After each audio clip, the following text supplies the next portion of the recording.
सम्राट अशोक का भोपाल है, ये भोपाल चंद्रगुप्त मौर्य का भोपाल है, राजा भोज और कमलापति का ये भोपाल है।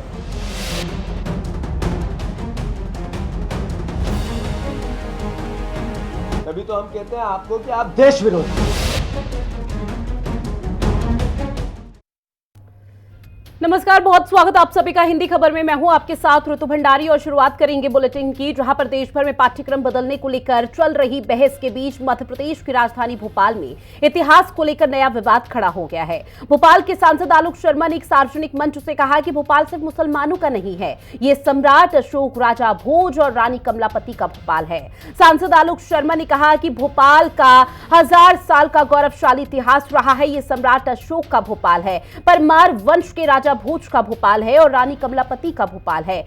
आलोक शर्मा का यह बयान सामने आते ही राजनीतिक सरगर्मी बढ़ गई है। मुस्लिम समुदाय ने इस पर टिप्पणी की है और कड़ी आपत्ति दर्ज कराई। इतिहासकारों के मुताबिक भोपाल की स्थापना करीब 1500 साल पहले गोंड शासकों ने की थी। बाद में परमार वंश के राजा भोज से इसका नाम जुड़ा। 14वीं सदी तक ये गोंड साम्राज्य का हिस्सा रहा। 17वीं शताब्दी में रानी कमलापति के शासनकाल के दौरान अफगान सैनिक दोस्त मोहम्मद खान ने यहां कब्जा कर इस्लामी शासन स्थापित किया, जो 1949 तक नवाबों के अधीन रहा। अब इसी ऐतिहासिक पृष्ठभूमि के कारण भोपाल को लंबे समय से नवाबों का शहर कहा जाता रहा है। ऐसे में सांसद आलोक शर्मा का ये बयान इसके कई मायने निकल रही है और सवाल खड़े कर दिए हैं। ये हमारा भोपाल का 1000 साल का गौरवशाली इतिहास रहा है। ये भोपाल मुसलमानों का भोपाल नहीं है, ये भोपाल सम्राट अशोक का भोपाल है, ये भोपाल चंद्रगुप्त मौर्य का भोपाल है।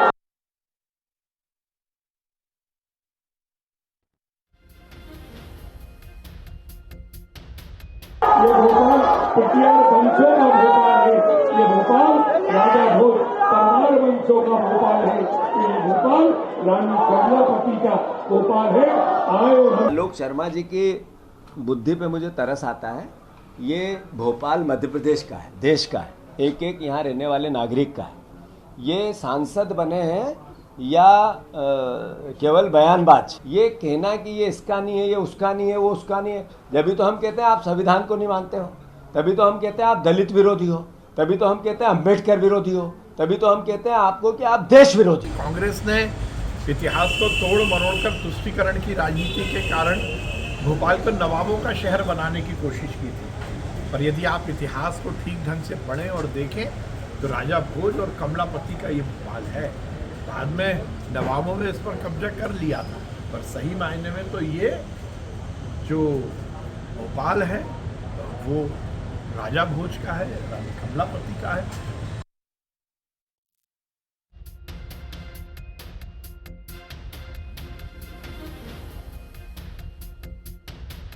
तो मध्य प्रदेश की राजधानी भोपाल में एक नई तरह की जंग और सियासत देखने को मिल पा रही है, जहां 1500 साल पहले गोंड शासकों ने इसकी स्थापना की थी, यानी कि भोपाल को स्थापित किया था। तो उसके बाद परमार वंश के राजा भोज से इसका नाम जुड़ा। 14वीं सदी तक ये गोंड साम्राज्य का हिस्सा रहा। लेकिन अब बीजेपी के सांसद आलोक शर्मा का जो बयान सामने आया है, उसको लेकर अब तल्ख और टीका टिप्पणी की जा रही है। जहां पर भोपाल की अब तक की जो यहाँ पर खासियत रही वो ये थी कि गंगा जमुनी तहजीब राजधानी भोपाल में देखने को मिल पाती थी। लेकिन अब सवाल ये उठ जाता है कि आखिर भोपाल है किसका, क्योंकि बीजेपी के सांसद आलोक शर्मा की तरफ से तो साफ लहजे में कह दिया गया कि ये मुसलमानों का भोपाल नहीं है। अगर ये मुसलमानों का भोपाल नहीं है, कल को फिर दूसरे समुदाय के लोग यहाँ पर हिंदुओं का भोपाल नहीं, इस तरह की बात करेंगे, तो उसके बाद सवाल यही उठ जाता है कि आखिर ये भोपाल किसका है। अब ग्राफिक्स के माध्यम से आप भोपाल के इतिहास को भी समझिए, जहां पर आपको बता दें गोंड साम्राज्य का हिस्सा 14वीं सदी तक रहा। 17वीं शताब्दी में रानी कमलापति के शासनकाल के दौरान अफगान सैनिक यहां पर बसे। उसके बाद ये जो चीजें देखने को मिल पाई थी, उसके बाद से भोपाल की स्थापना करीब 1500 साल पहले गोंड शासकों ने की थी। जहां पर आपको बता दें कि अब इस पूरे मामले को लेकर जो सियासत हो रही है उसने काफी तूल दे दिया है। जहां पर कांग्रेस पार्टी का ये कहना है कि आलोक शर्मा की जो बुद्धि है वो फिलहाल भ्रष्ट हो चुकी है, उनको कुछ समझ में नहीं आ रहा है। और दो खास मेहमान हमारे साथ जुड़े हुए हैं, जो कि मुस्लिम स्कॉलर, मुस्लिम धर्मगुरु हैं। हाजी नाजिम खान जी मुस्लिम स्कॉलर हमारे साथ जुड़े हुए हैं, साथ ही मौलाना साजिद रशीदी जी हमारे साथ जुड़े हुए हैं, मुस्लिम धर्मगुरु। आप दोनों का बहुत स्वागत है हिंदी खबर में। हाजी नाजिम खान जी, शुरुआत से आप ही के साथ, चूंकि आलोक शर्मा का इस तरह का बयान बेतुका बयान ही है, जो उनकी तरफ से कहा गया कि भोपाल मुसलमानों का नहीं है, जबकि मध्य प्रदेश को देश का दिल कहा जाता है, इस बयान को आप लोग कैसे देख रहे हैं? में भी हो रही है।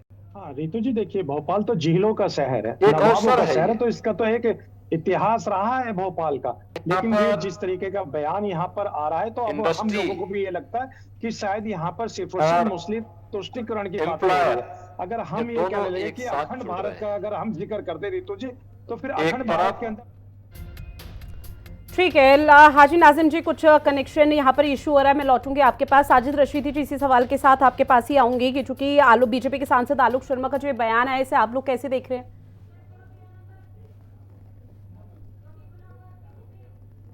ये देश जो है संविधान से चल रहा है। मैं देश के हर नागरिक को जो किसी भी एक हिंदू, सिख, ईसाई या दलित को अधिकार है, वही जी। मुसलमान को भी अधिकार है।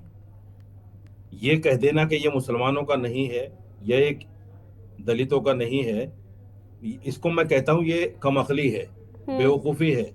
अनपढ़ लोग इस तरह की बातें करते हैं, या वो लोग बातें करते हैं जो संविधान को नहीं मानते, जो कहते हैं संविधान हमारे सामने क्या है। सवाल ये है कि आपने जिस संविधान की शपथ ली है, जी।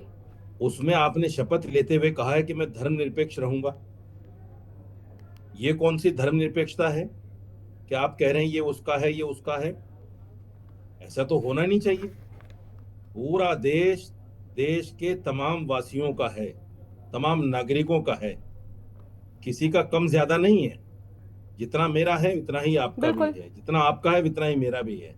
ये कह देना कि ये आपका है या ये मेरा है, ये खाली सियासत है।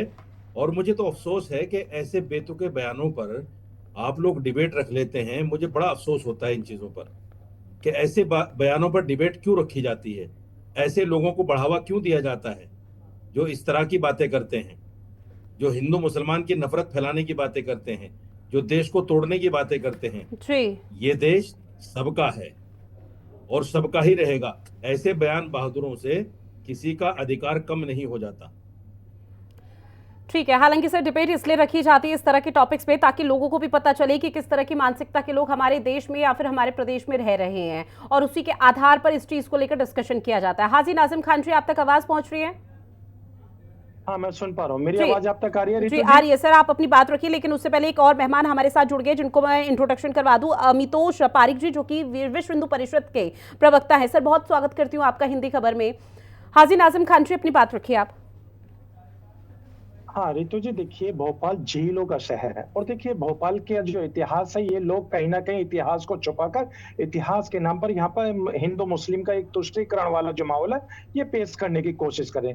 अब रितु जी ये बता दीजिए कि अगर हम लोग अगर ये कह दें कि अखंड भारत का अगर हम जिक्र कर देते हैं, तो अखंड भारत के अंदर श्रीलंका के अंदर जो पहले कभी भारत का हिस्सा हुआ करता था, वहां पर दुनिया के पहले ऐसे वाहिद शख्स बाबा आदम अलैहिस्सलाम आए, जिनके आज भी निशानियां मौजूद है, पुष्टि कर चुके हैं, देख चुके हैं और कर भी चुके हैं लोग बाग। तो अगर हम ये कह दें अखंड भारत तो मुसलमानों का, तो यहाँ पर फिर हिंदू भाई कहाँ जाएंगे? लेकिन यहाँ पर सिर्फ अगर एक बात ये कह देना कि ये जो भोपाल है, यहाँ पर मुसलमानों का अस्तित्व नहीं है, नवाबों का शहर नहीं है। कहीं ना कहीं यहाँ पर जो भोपाल के नवाब है, जो भारत के गंगा जमनी तहजीब वाले लोग हैं, कहीं ना कहीं उनसे भेदभाव करने की कोशिश करी जा रही है। और जबकि मुल्क तो संविधान से चलता है। अगर अब मैं सांसद हूं, मैं सांसद होने के बाद मैं संविधान की शपथ लेकर अगर ये बात करता हूं कि भी मैं धर्मनिरपेक्ष बात रखूंगा, लेकिन फिर उस संविधान को अलग रखकर अगर मैं यहाँ हिंदू मुसलमान वाला एक विक्टिम कार्ड करूंगा, तो मुझे लगता है कहीं ना कहीं मैं संविधान के खिलाफ भी बात कर रहा हूँ। तो ऐसे लोगों को जो सांसद बने हुए हैं, जो संविधान की शपथ लेते हैं, इस तरीके का माहौल बनाते हैं, उनको ऐसे बचना चाहिए। ये देश सभी का है, ये हिंदू भाई का भी, मुस्लिम भाई का भी है। कभी हमने रितु जी भेदभाव नहीं कहा है किसी के साथ, देखिए हिंदू भाइयों के साथ या किसी के साथ, हम लोग हमेशा अपने हिंदू भाइयों को अपने हम शामिल होते हैं और अपनी खुशियों में उनको शामिल करते हैं। तो यही तो भारत की गंगा जमनी तहजीब। अगर आप ये कह देना कि जी हाँ मुसलमानों का अस्तित्व नहीं है, नवाबों का शहर, भाई आज भी भोपाल नवाबों के शहरों के नाम से ही जाना जाता है। भोपाल जो झीलों के शहरों के नाम से ही जाना जाता है। और ये तो देश का इतिहास है। देश के इतिहास के अंदर जिस तरीके से नवाबों का और मुसलमानों का जिक्र है, ये पूरी दुनिया जानती है भारत के अंदर कि नवाबों का और मुसलमानों का क्या मामला रहा, ये इतिहास में दर्ज है। लेकिन जो लोग अगर इतिहास के साथ छेड़छाड़ इंतजार कर रहे हैं। आने वाली नस्लें उनसे सवाल करेंगे कि भी आपने जिस देश को सोने की चिड़िया कहा जाता था, आपने उस सोने की चिड़िया को जिस तरीके से अंग्रेजों ने लूटा, उसी तरीके से आप भी वही माहौल बना रहे सोने ठीक की है। चिड़िया को खत्म करने का। इसलिए गंगा जमनी तहजीब को खत्म कीजिए। हिंदू मुस्लिम भाई सब एक है। ठीक है। हालांकि देखिए, भोपाल को राजा भोज की नगरी भी कहा जाता है और इससे भी एक बहुत बड़ी पहचान यहाँ पर राजधानी भोपाल और पूरे मध्य प्रदेश की भी यहाँ सामने आती है। स्वामी चक्रपाणी महाराज जी भी हमारे साथ जुड़ चुके हैं, जो कि हिंदू धर्मगुरु हैं। आपका बहुत स्वागत करती हूँ स्वामी जी। लेकिन उससे पहले अमितोष पारीक जी आपके पास आते हुए, चूंकि भोपाल मुसलमानों का नहीं है तो किसका है? सिर्फ हिंदुओं का है, वहां से फिर मुसलमानों को निकाल दिया जाए, इस तरह के बेतुके बयान का क्या आप लोग समर्थन करते हैं? रितु जी, भाजपा के सांसद ने बयान दिया है, इस पे मैं जिम्मेदारी से अपनी बात रखना प्रयास करूंगा नहीं। वो राजनीतिक व्यक्ति को आपको बुलाना चाहिए। जी। रही बात दूसरी कि भाई वो भारतीय जनता पार्टी के उसमें कहा है या बयान को जिस तरह से टोड़ा मरोड़ा गया है, वो सब बात अलग है। लेकिन अगर हम इतिहास में जाए और इतिहास में देखा जाए तो ये बात आपके ही चैनल के माध्यम से फैक्चुअली क्लियर हो चुकी है कि राजा भोज 11वीं सदी के अंदर में भोपाल उसका नाम पड़ा और जिस तरह से एक नैरेटिव सेट करा गया कि दोस्त मोहम्मद खान ने उसका नाम दिया, इस तरीके के सारे नैरेटिव प्रोपेगेंडा ऑलरेडी एक्सपोज हो चुके हैं। बुरहानपुर जो वहां पे मस्जिद बनाई गई है, जामा मस्जिद, वो भी मंदिर तोड़ के, आपका महाकाल मंदिर को भी तोड़ा गया था औरंगजेब द्वारा, और वहां पे भोजेश्वर मंदिर है जिसको भी तोड़ा गया था। अगर ये नवाबों की नगरी थी तो नवाबों से फिर मैं निजाम में लड़ाई क्यों लड़ी मराठों से के अंदर में 1737 के अंदर में, और 1726 में बताते हैं तो मराठ वहां पे लड़ाई लड़ते हुए मराठी जीतते हैं। वो फिर कहां से आते हो जिसमें निजाम भी लगते हैं और मुगल भी लड़ते हैं? मुझे लगता है इतिहास को समझ जाना चाहिए। अगर उनने बयान कहा है तो मुझे लगता है बयान का उनका ये तात्पर्य होगा, ऐसा मैं आश्वासन करता हूं, ये तात्पर्य होगा कि इतिहास में अगर देखेंगे तो भोपाल राजा भोज की नगरी है, भोपाल रानी कर्णावती की नगरी है, भोपाल जिसमें दोस्त मोहम्मद खान की हम बात करते हैं, वो दोस्त मोहम्मद खान जिन्होंने हिंदुओं को मार के वहां की नदी जिसको आप हलाली नदी कहते हैं उसमें मार के, उनकी नगरी नहीं हो सकती। और इसके लिए हमें समझना चाहिए इतिहास में। लेकिन अभी मेरे मित्र, मेरे भाई जो अखंड भारत की बात कर रहे थे, श्रीलंका की बात कर रहे थे, मैं कुछ एग्जांपल दे देता हूं, उसका विषय नहीं है लेकिन एग्जांपल देता हूं। श्रीलंका जिसका नाम पड़ा था स्नेहाद्वीप, क्यों? क्योंकि वो शेरों की नगरी मानी जाती थी, अशोक था और वहां बुद्धिज्म को टीच किया जाता था। अफगानिस्तान जो आज मुस्लिम देश है, जिसको वहां पे शेवियर कंट्री कहा जाता था, और वहां पे हमारे महाभारत में गंधार और वहां के शकुनी भी अफगानिस्तान से आए थे। अरबस्तान जिसको आज अरब कहते हैं, वो अरबस्तान था, महाराणा प्रताप का चेतक अरबस्तान था क्योंकि वो घोड़े कहा जाते थे। नेपाल जो आज हमारे अखंड भारत से टूट गया, वहां भी हम हिंदू राष्ट्र की बात करते हैं, वो अखंड भारत था। कंबोडिया उसका नाम था कंबोज। वियतनाम उसमें इंदिरापुर थी। और कंबोडिया के साथ आप देखिए कि थाईलैंड के अंदर में जो सिटी बनी जिसका कैपिटल बैंकॉक कहलाई, बाद में कहलाई, उससे पहले उसकी अयोध्या थी। इंडोनेशिया में 20,000 के नोट पे गणेश का चित्र है। मुझे लगता है कि हमें इतिहास में समझना चाहिए अखंड भारत से जो लोग टूटे हैं, चाहे राजनीतिक षड्यंत्र से टूटे हो, चाहे अकबर इन्वेडर्स के माध्यम से टूटे हो, वो आज भी हिंदू राष्ट्र की हम बात करते हैं, वहां हिंदू रह रहे हैं। इसी तरह से भोपाल में मुसलमान रह रहे हैं तो वो संवैधानिक तौर पे रह रहे हैं। और अगर उन्हें कहा है कि मुसलमानों का नहीं है तो राजा भोज तो मुसलमान नहीं थे। तो मुझे इसका समझ लगता है कि इतिहास की जानकारी लेते हैं, वर्तमान को समझना चाहिए। ठीक है, साजिद रशीदी जल्दी से अपनी बात रखिए। अमितोष जी, आपने अरबिस्तान तक, अरब तक जो है अपनी तारीख को, हिस्ट्री को बताया। मैं आपके साथ हूं। चलें पाकिस्तान को, बांग्लादेश को, अफगानिस्तान को, अरब को हिंदुस्तान में मिला लेते हैं। कब तैयारी करेंगे, कब शुरू करेंगे ये काम? खाली तारीख बता देने से कुछ नहीं होता मेरे भाई। क्या करेंगे इसके लिए वो बताइए। अखंड भारत को लेना चाहेंगे आप? अखंड भारत बनाना चाहेंगे आप? क्योंकि आरएसएस और विश्व हिंदू परिषद के तो एजेंडे में है ये अखंड भारत। तो मैं आपके साथ हूं अखंड भारत बनाने में। आइए चलते हैं, पाकिस्तान से शुरू करते हैं। पहले पाकिस्तान को लेते हैं, बांग्लादेश को लेते हैं, और फिर अफगानिस्तान, इराक होते हुए अरब तक भी पहुंचते हैं। क्या दिक्कत है? चलिए खड़े होइए। कब से शुरू कर रहे हैं काम, बताइए मुझे।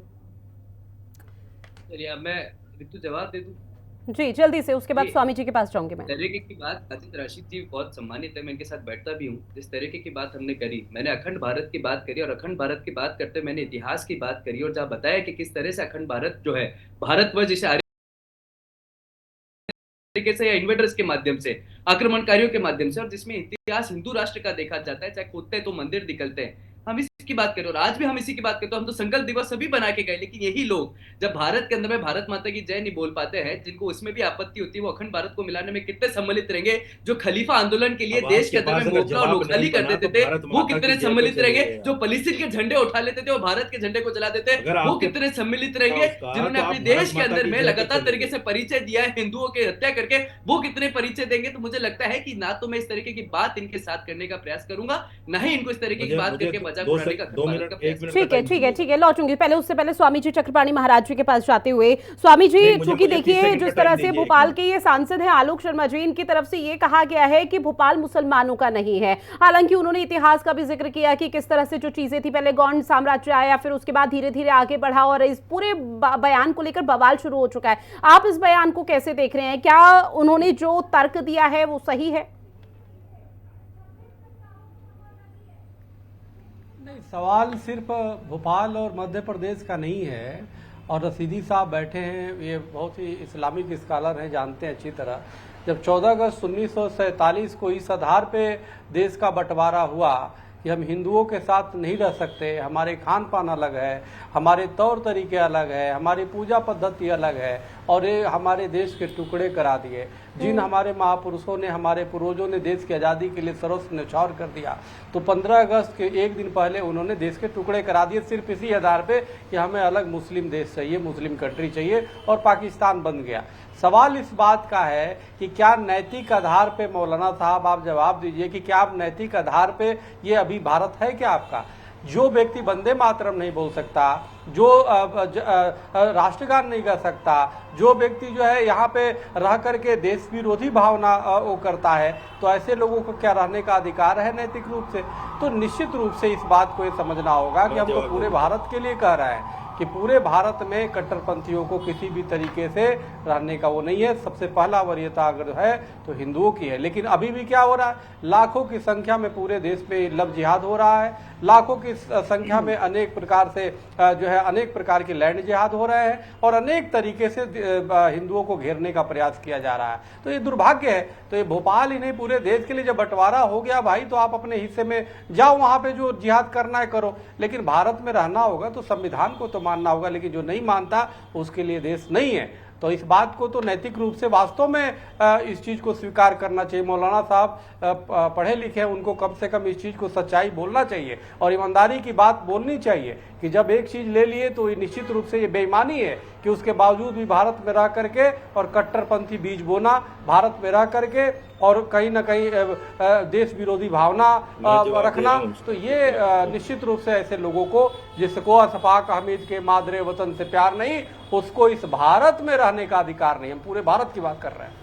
लेकिन स्वामी जी, क्या किसी राज्य को धर्म से जोड़ा जा सकता है कि इस धर्म का भोपाल नहीं है? सिर्फ भोपाल की ही बात नहीं है, ऐसे तो फिर कल को बहुत से राज्य के तो तमाम लोग हैं या दिग्गज हैं, वो ये कहने लग जाएंगे कि ये इस धर्म का भोपाल नहीं है या बाकी राज्य नहीं है। तो क्या धर्म से जोड़ा जाना ठीक है? रितु जी आप ये समझ लीजिए, जब धर्म के आधार, मजहब के आधार पे ही जब देश के टुकड़े करा दिए, तो क्यों नहीं वो उसको तो चर्चा होगी ना भाई।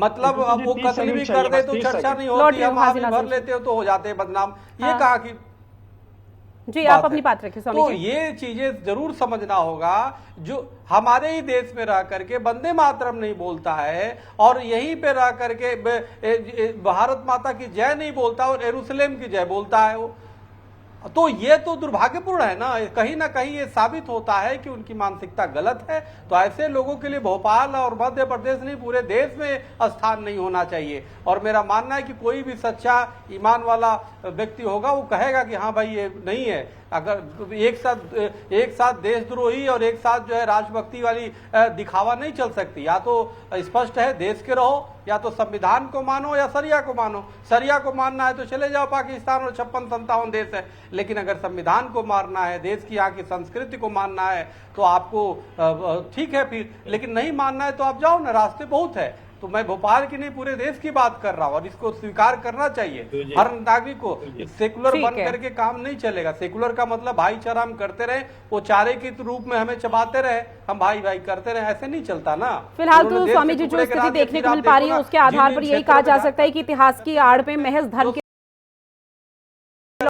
आपके पास नाजिम खान जी, पहले आप अपनी बात रखिए। हाँ देखिए, अभी चक्रपाणी महाराज जी बार बार देश के बंटवारे की बात कर रहे थे। 1937 के अंदर रीतू जी किसने देश को हिंदू राष्ट्र करने की मांग करी थी, ये भी यहाँ पर चक्रपाणी महाराज बताते हैं। और दूसरी बात, एक बात है, यहाँ पर भोपाल को कहा जा रहा है ये मुसलमानों का शहर नहीं है, तो मुझे याद आ जाता भाई, है तो मैं तो कह ही रहा हूँ, इसीलिए तो कह रहा हूँ हिंदू राष्ट्र होना चाहिए। और ये हिंदू राष्ट्र है, एक पुर्तगाली नाविक राष्ट्र था बन गया तो जिसने हिंदू भारत की राष्ट्र तो खोज होना करी चाहिए थी भाई। ना। इसका लेकिन मतलब देश यह है के कि जब उसने बेईमान भारत की राजनीतिज्ञों खोज ने करी तो इसको क्या भारत हिंदू उसका हो राष्ट्र नहीं गया? बनने दिया, सेक्युलर मुझे बना बता दिया। दीजिए। अब पूरे कबाड़े को भर अरे लिया। स्वामी जी, मैं अब तो वो खुद कबाड़ों पूछना का चाहता देन हूं है कि कि आप भारत जैसे की लोग खोज बैठ जो करके पास का लड़ाई लड़ निजाम रहे हैं, जो हमारे एक खिलाफ लड़ रहे हैं। पुर्तगाली नाविक था, क्या भारत को उसको दे दिया जाए? भाई ऐसे मानसिक लोग जो होते हैं भारत के तोड़ने की बात करते हैं, उन लोगों का भारत के अंदर रहने का अधिकार नहीं है। और जो आप हिंदू राष्ट्र की बात कर रहे हैं, हम सिर्फ और सिर्फ भारत की बात करते हैं। आप जैसे लोगों को अगर हिंदू राष्ट्र चाहिए तो नेपाल चले जाइए, चीन चले जाइए, बांग्लादेश चले जाइए। हम लोगों के लिए भारत ही अच्छा, और इंशाल्लाह भारत से खूबसूरत मुल्क दुनिया के अंदर कोई हो नहीं देखिए, आ सकता। गए रीतू जी, अपनी तो उस पे। मैं ये सिर्फ कहना चाहता हूँ। ठीक है रशीदी जी, जल्दी से। देखिए, मैंने अभी अमितोष से कहा कि चलो अखंड भारत बनाते हैं, ये चौकड़ी भूल गए। अब मैं स्वामी चक्रपाणी महाराज से कहता हूं कि चलो मुसलमानों को निकालने में मैं आपका साथ देता हूं, भारत से निकालो मुसलमानों को, चलो मैं आपके साथ खड़ा हूं।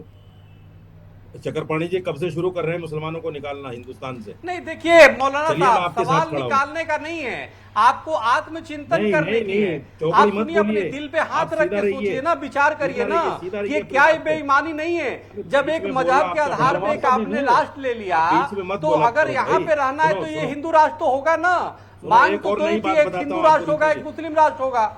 ठीक है तो स्वामी जी, जी, ये एक एक करके इतिहास सुन लीजिए। अभी मैंने चैट जीपीटी को एक सवाल किया। मैंने कहा भाई, रियासत भोपाल की बुनियाद किसने रखी? तो चैट जीपीटी मुझे बता रहा है कि 1707 में ये अफगानिस्तान के दोस्त मोहम्मद खान ने इसकी बुनियाद रखी। मैंने ये क्या चैट कहा था, जीपीटी ये तो बता अब रहा है। चैट जीपीटी से पढ़ रहे हैं और रीतू ये जी। पता अब नहीं आप कहाँ से देखिए, लेके आ गए। चैट जीपीटी बता पता रहा नहीं है। कहाँ से बड़ी इतिहास बड़ी बात लेके आ करने गए, वालों को जो भी तो चैट बहुत जीपीटी ठीक है, पहले- देखिए इस अरे वक्त भाई, भोपाल ChatGPT फिलहाल तो नहीं, गंगा नहीं, जमुनी की भाई साहब। तहजीब हमेशा से राजधानी भोपाल ने पेश की है, सबका बल्कि ज्ञान पूरे कहीं मध्य और प्रदेश में वो बनाना तस्वीर कीजिए, देखने को मिल हमारे पा रही है। सामने लेकिन मत जब इस रखा तरह का कीजिए। बेतुका बयान हम पढ़े सामने लिखे आता है और लोग उस पर अलग अलग तरह की टीका टिप्पणी की जाती है, वो वाकई में कहीं ना कहीं शर्मनाक हो जाता है। और ऐसे में ये कहना गलत नहीं होगा कि इतिहास की आड़ में धर्म की राजनीति फिलहाल की जा रही है। बहरहाल मेरे पास समय नहीं है, समय मुझे इजाजत नहीं दे रहा मैं चर्चा को आगे बढ़ा पाऊं। आप चारों मेहमान हमारे साथ जुड़े, इस महत्वपूर्ण विषय पर चर्चा की है, उसके लिए आप सभी का बहुत शुक्रिया। खास पेशकश में इतना ही। देश और दुनिया की बड़ी खबरों के लिए आप बने रहिएगा हिंदी खबर के साथ। नमस्कार। ये भोपाल सम्राट अशोक का भोपाल है, ये भोपाल चंद्रगुप्त मौर्य का भोपाल है। राजा भोज और कमलापति का ये भोपाल है।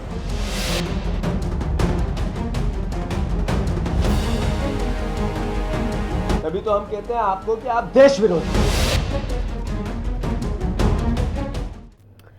और इस बीच एक बड़ी खबर राजधानी पटना से मिल रही है, जहां नीतीश कैबिनेट